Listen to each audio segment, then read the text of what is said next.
Hey, Sione, welcome to Cleveland here. The team officials were really raving about you as they called you a physical, violent player. So talk about how your style. Yeah, I feel like they kind of hit on the head. I'm a physical guy. I feel like I do a good job being physical, shedding blocks, things like that, filling gas. But I also is smart enough to be use finesse moves in there, here and there, and that really opens up doors when you're going against linemen, tight ends trying to block you, fullbacks and things like that. So I really feel like I'm a physical linebacker, but I also use a lot of finesse and is really smart.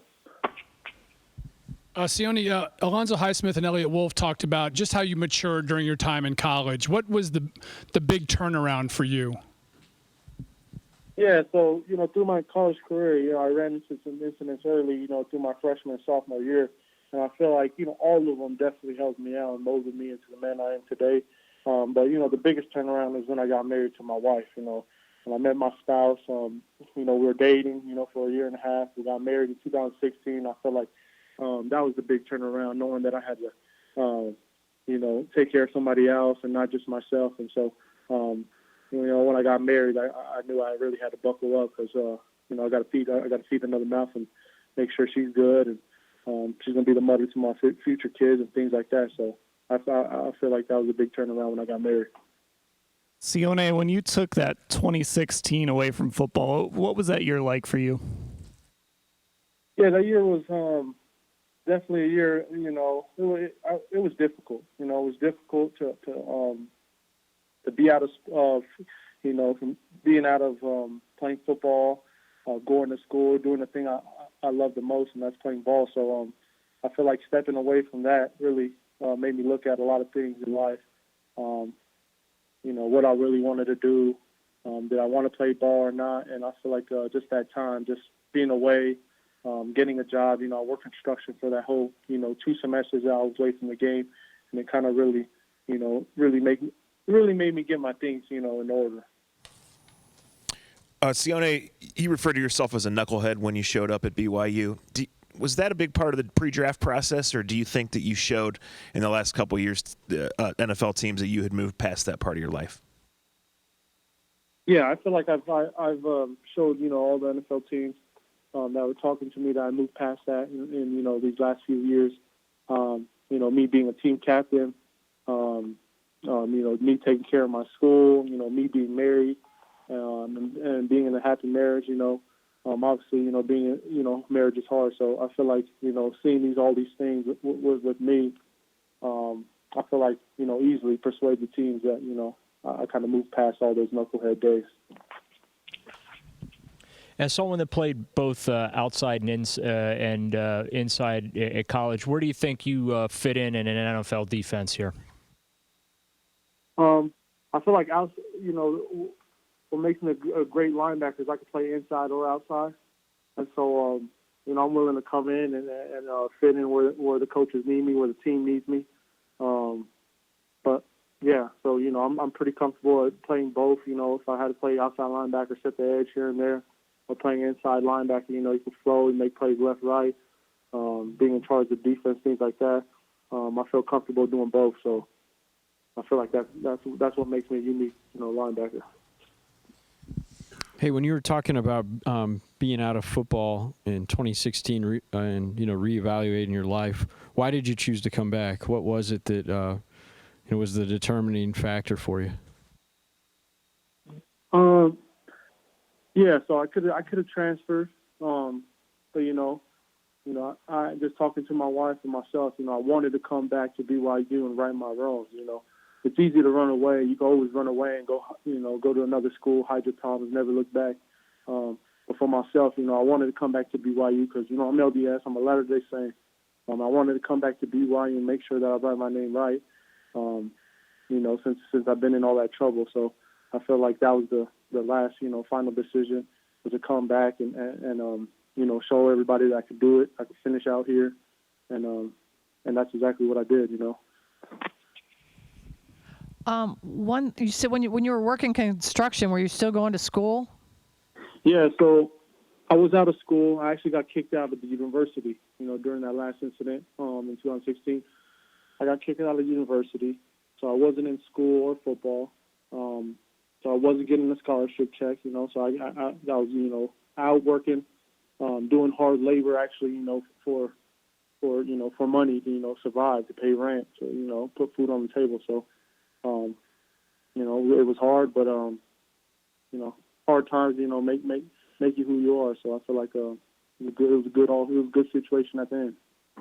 Like building houses, or what kind of construction were you doing? Yeah, so I was pouring cement, grass, block wall, doing all that stuff. We would do basement, concrete walls and stuff like that, but we never do, actually build a house. And I think I saw somewhere your wife was a BYU swimmer. How did you guys meet? Yeah, so my wife's a BYU swimmer. I met her at school. I met her actually at a bonfire. At first, she wasn't really digging me. I definitely had to, try to persuade her, and do all that stuff. But she's a swimmer. She used to swim. But yeah. Hey, when you look back at the trouble that you got into, what do you attribute it to? Yeah, I attribute to my life, Definitely, rough times. Lost my dad when I was 14, so I feel like all these troubles, really just made me stronger at the end. I feel like I figured out a lot of things in life, going forward from now on. We'll definitely have bumps in the road, but, I feel like early on the decisions I was making, things like that, from early on in my career, from coming out of high school, was definitely going the wrong path. So I feel like, tribute to my journey in my life. And did you think you'd get picked this high? Is this about where you thought, or is it higher than you thought? Yeah, this is around where me and my agent were talking, and where they saw me going.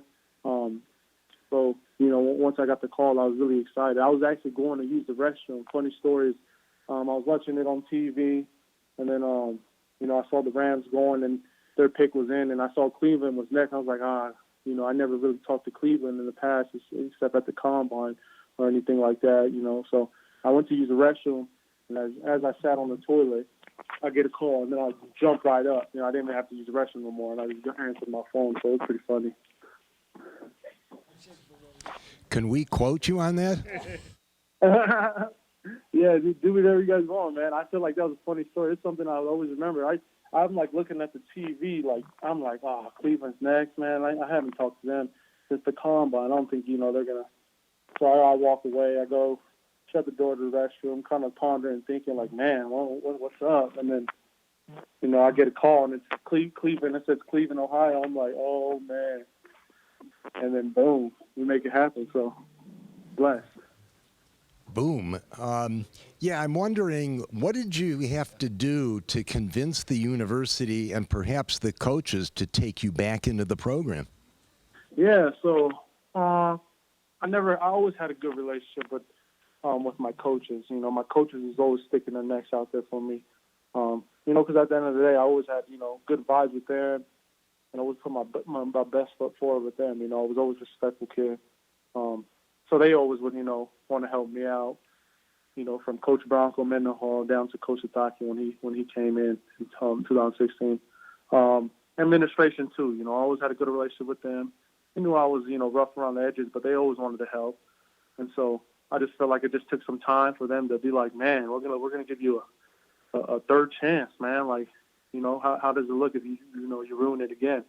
But it just took some convincing and I'm showing them, just by example, me being married, getting back in the church, I really got right with the gospel. I'm LDS, so I felt like it just took some convincing in that area, in that direction, and we made it happen, and it worked out, for both parties, Hey, Sione, on the Browns, they went through some several crappy seasons and then had a halfway decent one last year, and now the town is on fire about the Browns. That's here. What do you even know about the Browns? Yeah, I know exactly what you just said. I know that that they weren't doing so good for years, and then last year Baker comes in, finally get that offense going, and and then they find that groove, and they have a good season last year. You know, felt like they could have did better. They had some close wins, some close losses, and I feel like going into this year, you know, you guys got a good player, you know, OBJ and free agency and things like that. Weapons are coming in. I feel like this year, man, you're only going to go up. You know, I feel like this year, you know, the team's going to work hard. Obviously, I'm young. I haven't been there, but I'm going to go in and do my part going there. I'm listening to vets, you know, earn my respect the right way and do things the right way and work hard. You know, at the end of the day, everyone's going to work hard. So I feel like we'll really get things going this season.